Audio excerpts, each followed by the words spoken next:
So welcome to the bunny's horror lab guys. आज जिस story के बारे में हम बात करने वाले हैं वो है मेरे से रिलेटेड मेरे एक दोस्त की स्टोरी, जो शुरू होती है पंजाब और राजस्थान के बॉर्डर एक ऐसे गांव हनुमान नगर, या फिर से एक छोटा शहर भी बोल सकते हैं। वहाँ पर ये स्टोरी शुरू होती है और ये स्टोरी इतनी खतरनाक है कि जिसे सुनकर आप लोग भी डर जाएंगे। ये स्टोरी है रिलेटेड टू मेरे एक दोस्त जिसका नाम है अमन, और जो कि एक ऐसे मॉडर्न शहर में रहता है जो इन सब चीज़ों के बीच में बिल्कुल भी बिलीव नहीं करता था उस रात से पहले। वो बताता है कि अपने नानी के गाँव जिस दिन वो गया, जो कि हनुमान नगर है या फिर Hanumangarh, I don't know exactly उसकी जगह का नाम क्या है। जगह पर भी एक ऐसा गाँव था जिसकी ये बात है।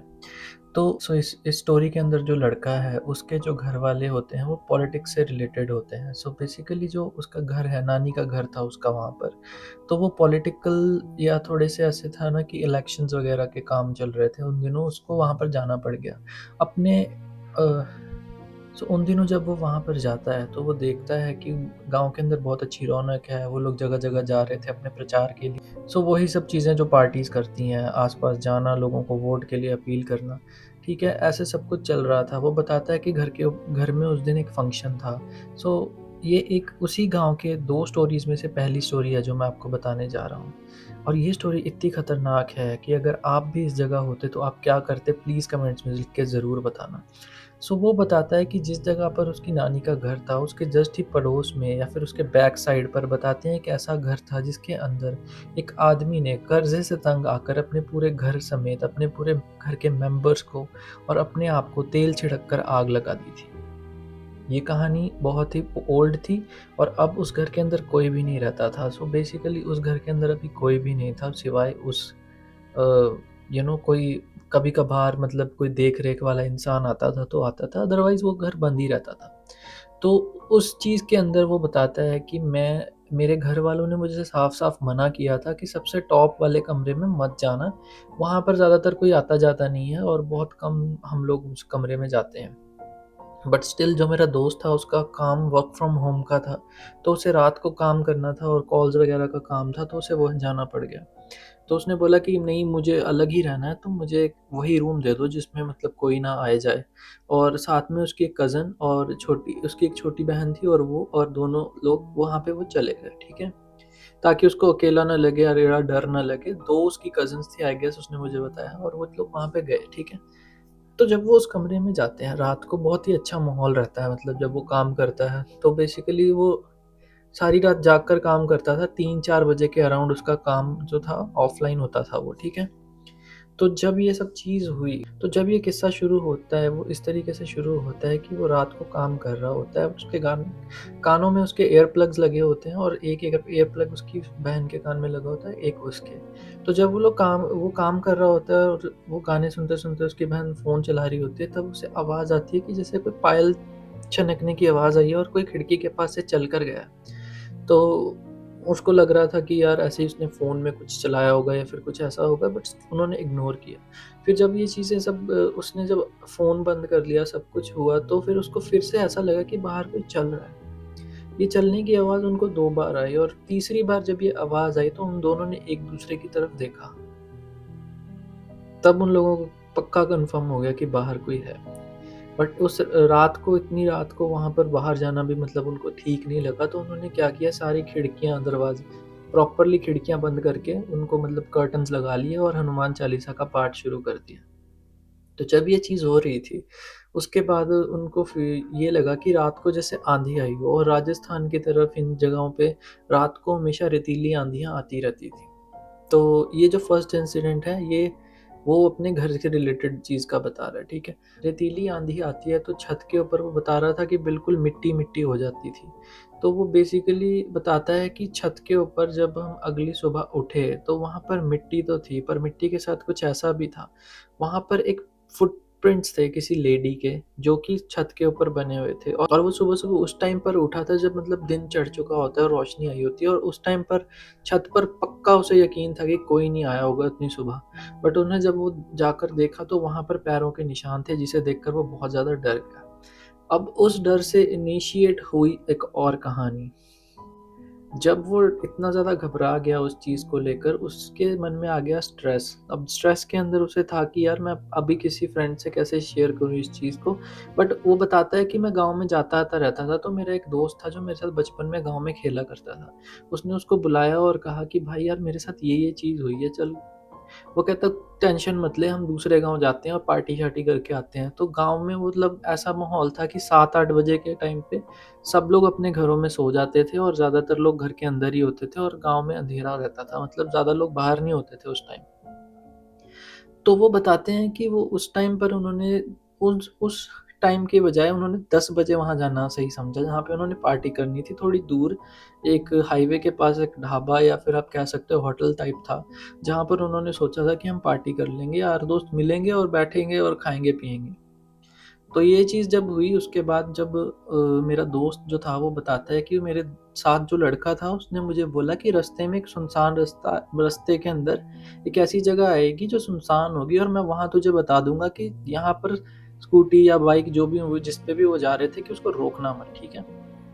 तो वो बताता है कि मैं उस जगह पर जब पहुँचा जो ऐसी जगह थी कि जहाँ पर रुकना नहीं था, वो बताता है कि एक तरफ कच्ची मिट्टी की पगडंडी टाइप रोड थी, ठीक है? सिर्फ़ 2 स्कूटीज़ या 2 बाइक्स एक साथ जा सकती हैं जिस पे। उसके साथ एक बिल्कुल क सड़क के किनारे-किनारे एक नाला टाइप था, जिसमें काफ़ी ज़्यादा मतलब गंदा और ब्लैकिश कलर का पानी था और उसके ऊपर कहता है कि मून की जो लाइट है वो रिफ्लेक्ट हो रही थी, तो बस वो जो मून की लाइट रिफ्लेक्ट हो रही थी वो उतनी ही लाइट थी और बस एक उनकी स्कूटी की लाइट थी जो कि उनको वहाँ पर रोशनी दिखा रही थी। तो वो बताता है उस रास्ते के ऊपर चलते-चलते जबकि वो उसी चीज़ के बारे में बात कर रहा था कि यार रात को मेरे साथ ये चीज़ हुई।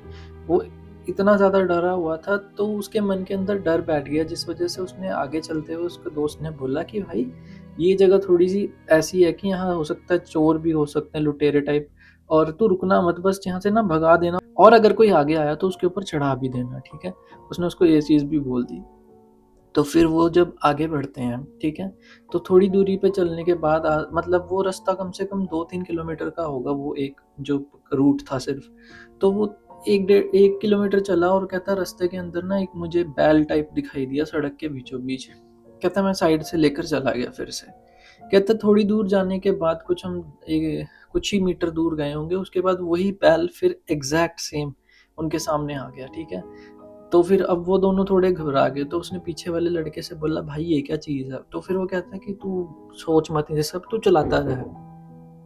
तो फिर उसने बोला कि, "नहीं, तू चलाता रह, मैं सोच नहीं रहा इस चीज़ के बारे में मत सोच।" तो फिर जब वो आगे बढ़ा, तो उसके बाद उसके गाड़ी के आगे एक कुत्ता आया, ठीक है? और कुत्ता जो था वो काफ़ी वियर्ड था क्योंकि वो कुत्ते यूजुअली क्या होता है 4 पैरों पे चलते हैं, वो कुत्ता 2 पैरों पे चल रहा था यार।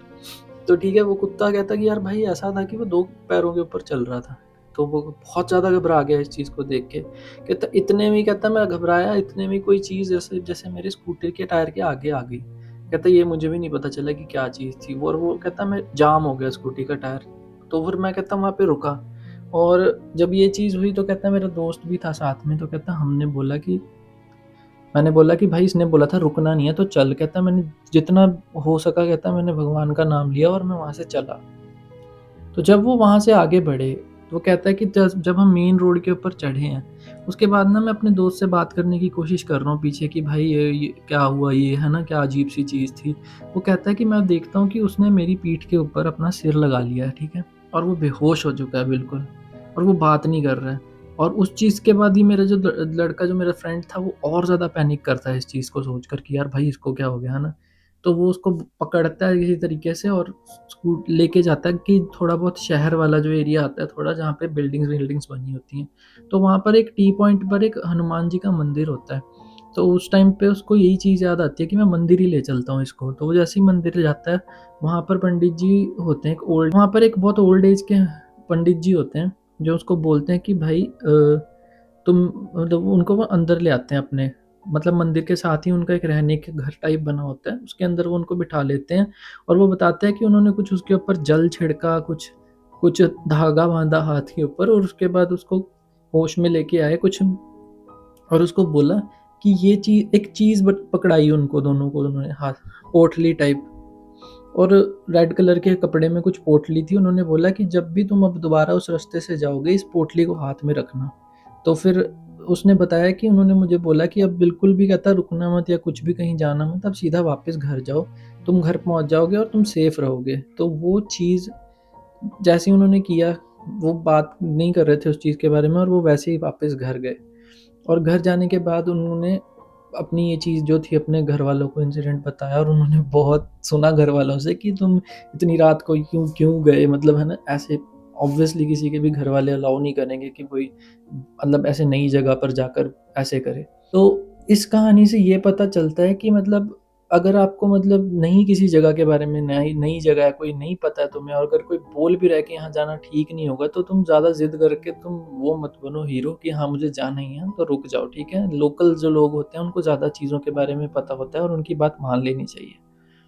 तो मेरे दोस्त ने इस चीज़ की गलती करी बट स्टिल अब वो ठीक हैं दोनों जो लड़के हैं, बट उनको कुछ हुआ नहीं बट मतलब थैंकफुली वो जो पंडित जी थे उन्होंने उनकी हेल्प करी सही टाइम पर, सही चीज़ उन्हें उनके साथ करी, जो कि उनको वहाँ तक पहुँचाया वापस। और वो बताता है कि जो उस जगह की जो स्टोरीज़ हैं उसको और भी गाँव वालों ने जो बताई कि उस जगह पर्टिकुलर एक जगह के ऊपर एक शलावा या शलेडा, पंजाबी में शलेडा कहते हैं, ये एक एंटिटी होती है जो शेप शिफ्टिंग करती है या फिर अलग-अलग रूप बदलती है।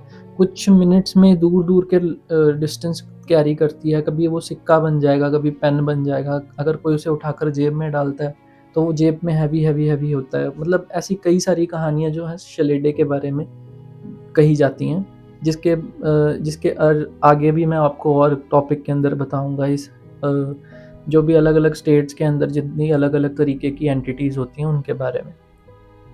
सो उसकी किस्मत अच्छी थी कि वो बच गया बट स्टिल आप लोग कभी भी इन चीज़ों के साथ कोई मज़ाक ना करें या फिर इन चीज़ों के बारे में कभी इनको ऐसे मतलब नज़रअंदाज ना करें। और आने वाले टाइम पर हम और कोशिश करेंगे कि ऐसी शलेडे की कहानियाँ जैसे कि शलेडा जो एंटिटी है वो क्यों, कैसे बनती है, क्या होता है? बेसिकली इन चीज़ों के बारे में बताने के लिए मुझे कोई लॉन्गर वीडियोज़ बनानी पड़ेंगी बट मैं स्टिल कोशिश करूँगा आगे आने वाली वीडियोज़ में कि मैं ये चीज़ करूँ। और ये जो एक छोटी-सी इंसिडेंट था, बाकी अभी आने वाले टाइम में मैं एक बहुत अच्छी स्टोरी लेके आने वाला हूँ। प्लीज़ उसके लिए आप लोग मेरे चैनल को सब्सक्राइब कर लीजिए ताकि आप बने रहें इस चैनल के साथ। और आने वाले टाइम पर आप और भी कई खौफ़नाक ऐसी-ऐसी कहानियाँ जो आप लोगों को सोचने पर मजबूर कर देंगी कि आखिर ये चीज़ हुई कैसे? सो बेसिकली यही कहना था आपको कि अपने आप को सेफ रखें, प्रोटेक्टेड रहें, भगवान का नाम लेते रहें, हनुमान जी का की ब्लेसिंग्स लें, हनुमान जी का नाम जपें और अपने आप को प्रोटेक्टेड रखें। Peace out.